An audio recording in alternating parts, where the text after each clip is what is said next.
लागलेत। मतदारसंघातील विकास कामं होत नसल्यामुळे या आमदारांमधील अस्वस्थता वाढल्याचं बोललं जातंय। त्यामुळे पुन्हा एकदा मोठ्या पवारांच्या राष्ट्रवादीमध्ये फूट पडणार का, यावरून राजकीय वर्तुळात चर्चेला उधाण आलंय। शरद पवारांची राष्ट्रवादी फुटीच्या मार्गावर, पवारांच्या राष्ट्रवादीचे आमदार अस्वस्थ, सत्तेत जाण्यासाठी आमदार आग्रही। शरद पवारांच्या राष्ट्रवादीत पुन्हा एकदा फुटीची शक्यता वर्तवली जाते। त्या पाठीमागचं कारण म्हणजे मोठ्या पवारांच्या पक्षातले आमदार अस्वस्थ असल्याचं कळतंय। ही राजकीय अस्वस्थता वाढण्यामागे काही प्रमुख कारणं सांगितली जातात। विरोधी बाकांवरती असल्यामुळे मतदारसंघातील विकास कामं होत नसल्याची या आमदारांची तक्रार आहे। मतदारसंघातल्या विकास कामांसाठी सत्तेत जायला हवं असा आग्रह आमदारांनी शरद पवारांकडे धरल्याचं सूत्रांनी सांगितलंय। पण भाजपसोबत सत्तेत जाण्यास शरद पवारांचा विरोध असल्याचंही कळतंय। साहेबांचे विचारधारा, साहेबांचे तत्व हे अनकॉम्प्रोमाइजिंग आहे आणि त्याच्यासोबत आम्ही राहणार आहोत असं सगळ्यांनी त्या दिवशी कमिटमेंट केलं। जेवढे भाषण झाले तुम्ही स्वतः ऐकलेले आहे, त्याच्यामुळे मला असं वाटत नाही आहे की कोणी अस्वस्थ। प्रश्न आहे, अवश्य आहे। स्थानिक लेवलवर निधी वाटपासंबंधी खूप गंभीर प्रश्न आहे। खासदारांना सुद्धा सरकारमध्ये जावं असं वाटत नाही। मग प्रश्न उरतो तो केवळ आमदारांचा। परंतु यापूर्वी अशाच आमदारांनी राष्ट्रवादी शरदचंद्र पवार पक्षाला एक मोठा धक्का दिलेला आहे। त्यामुळे आणखी एका धक्क्यासाठी राष्ट्रवादी शरदचंद्र पवार पक्ष तयार आहे का, की आमदारांच्या दबावाला बळी पडून दोन राष्ट्रवादी एकत्रित करण्याचा किंवा सरकारमध्ये जाण्याचा प्रयत्न राष्ट्रवादी शरदचंद्र पवार पक्षाच्या वतीनं होतो का, हे येत्या काळात बघणं अतिशय महत्त्वाचं ठरणार आहे। खरं तर गेल्या काही महिन्यांपासून दोनही राष्ट्रवादी काँग्रेस एकत्र येण्याविषयी राजकीय वर्तुळात वारंवार चर्चा सुरू झाली आहे। विशेषतः खुद्द शरद पवारांनीच याचे सर्वाधिकार सुप्रिया सुळेंना दिल्याचं म्हटलेलं। त्यानंतर पवार काका पुतणे एकत्र येण्याच्या चर्चेनं जोर धरला। याबद्दल सुप्रिया सुळेंनी अतिशय सूचक प्रतिक्रिया दिल्यानं संभ्रम सुद्धा वाढला। त्याला टाइमलाईन नाहीये। आज काही निर्णय कार्यकर्त्यांच्या भावना ह्या नेहमीच आमच्यासाठी सर आखोपे असतात। राष्ट्रवादी काँग्रेसच्या फुटीनंतर पवार काका पुतण्यानं सार्वजनिक मंचावर एकत्र येण्याचं टाळलेलं। पण अलीकडच्या काळात हे दोनही नेते कधी वसंतदादा शुगर इन्स्टिट्यूट तर कधी रयत शिक्षण संस्थेतल्या बैठकीच्या निमित्तानं एकत्र आल्याचं दिसलं। लोकप्रतिनिधी आणि मतदारसंघांच्या बाबतीत हा दुजाभाव केला जातो, खंत आहे। पण आम्ही त्याचा भाव करत नाही। आम्ही काम करतो, आम्ही जमिनी स्तरावर काम करतो आहोत, आम्ही लोकांमध्ये आहोत। याचं कारण आमच्याकडे वसंतदादा शुगर इन्स्टिट्यूट नाही, आमच्याकडे इतर मोठ्या संस्था नाहीत। आम्ही सामान्य क्षेत्रातून काम करणारे आमचे कार्यकर्ते आमदार खासदार झालेले आहेत। आमच्या साखर कारखाने, सूत गिरण्या आणि दूध संघ नाहीत। आम्ही जनतेत आहोत ना। तुम्ही निधी द्या नका देऊ, आम्हाला काम करायचं। 2023 साली अजित पवारांच्या बंडावेळी सुद्धा आमदारांनी मतदारसंघातल्या विकास कामांचा मुद्दा पुढे करत भाजपसोबत जाण्याचा निर्णय घेतला होता। आता पुन्हा एकदा तेच कारण आमदारांकडनं पुढे केलं जात आहे। त्यामुळे परत एकदा मोठ्या साहेबांच्या राष्ट्रवादीत फूट पडणार का, की काका पुतणे एकत्र येणार, यावरनं तर्कवितर्क लढवले जात आहेत। प्रणाली कापसे, न्यूज 18 लोकमत, मुंबई।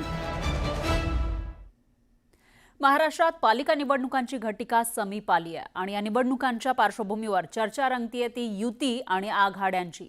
पालिकेच्या निवडणुकीच्या निमित्तानं दोन्ही राष्ट्रवादी आणि ठाकरे बंधू एकत्र येणार का, याचे जोरदार अंदाज बांधले जाऊ लागलेत। ठाकरे बंधूंपैकी कोणीही याबद्दल धोरण स्पष्ट केलेलं नाही, पण सुप्रिया सुळेंनी मात्र पालिकेमध्ये कोणासोबत आणि कशी युती होणार याचा रोड मॅपच सांगितलाय।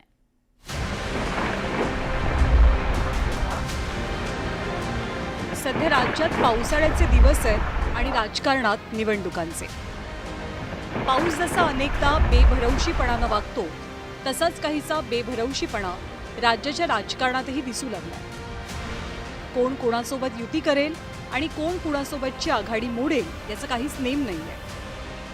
त्यामुळे आगामी स्थानिक स्वराज्य संस्थांच्या निवडणुकीत कुणाची दोस्ती होणार आणि कुणात कुस्ती रंगणार याची उत्सुकता कमालीची वाढली आहे।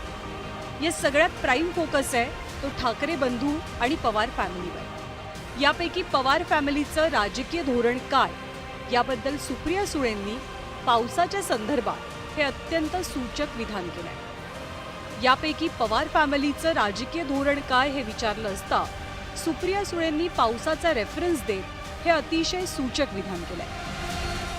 एखाद्या पालिकेत दादांसोबत जायची वेळ आली तर मग तुम्ही तयार असणार का सगळे? आता बघा, आता पाऊस पडला तर मी रेनकोट घालणार का छत्री, यातून मी निर्णय घेतलेला आहे। आता छत्री की रेनकोट हे जरी नक्की झालेलं नसलं तरी एका बाबतीत मात्र ताई ठाम आहेत आणि हा विषय म्हणजे युती नेमकी कुणासोबत करायची।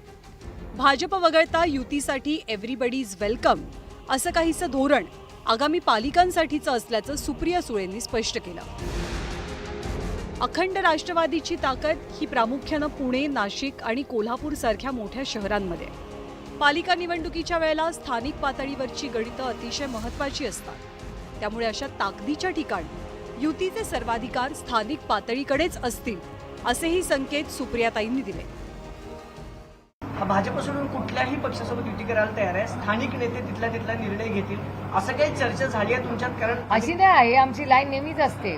किती वर्ष, 26 वर्ष हीच लाईन आहे की स्थानिक नेते ठरवतील, मग काँग्रेस बरोबर तेव्हा जायचं नाही जायचं सगळं स्थानिक नेते ठरवतात नेहमी। हेच कार्यकर्त्यांचं इलेक्शन आहे, कार्यकर्त्यांना हीच तर पवार साहेबांची ताकद आहे ना। सत्तेचं विकेंद्रीकरण, सत्ता साहेबांकडे एकट्याकडे कधीच राहिली नाही, त्याचं विकेंद्रीकरण झालं। तुम्हाला अधिकार देतोय, तुम्ही निर्णय घ्या। शरद पवारांच्या राष्ट्रवादीच्या या धोरणानंतर महाविकास आघाडीतला महत्वाचा घटक पक्ष असलेल्या ठाकरेंच्या पक्षानं सुद्धा एक प्रकारे सुप्रिया सुळेंची श्री ओढली आहे। ग्रामपंचायती, नगरपंचायती, नगरपालिका, जिल्हा परिषदा, महानगरपालिका या निवडणुका शक्यतो स्थानिक स्तरावर कार्यकर्त्यांच्या भूमिका काय आहेत त्यानुसार निर्णय घेतला जातो आणि शिवसेना सुद्धा अशा पद्धतीनंच निर्णय घेईल। गेल्या काही वर्षांपासून राजकारणातली सगळी परम्युटेशन कॉम्बिनेशन्स महाराष्ट्रानं अनुभवून झाली आहे। त्यामुळे आगामी महानगरपालिकेच्या निवडणुकीत कुणाची मैत्री जुळेल आणि कुणाची तुटेल याची काहीच गॅरंटी नाही आहे। असं आहे की पाऊस हा ज्यावेळेस वादळरूपी येतो त्यावेळेस छत्रीलाही ऐकत नाही आणि रेनकोटालाही ऐकत नाही।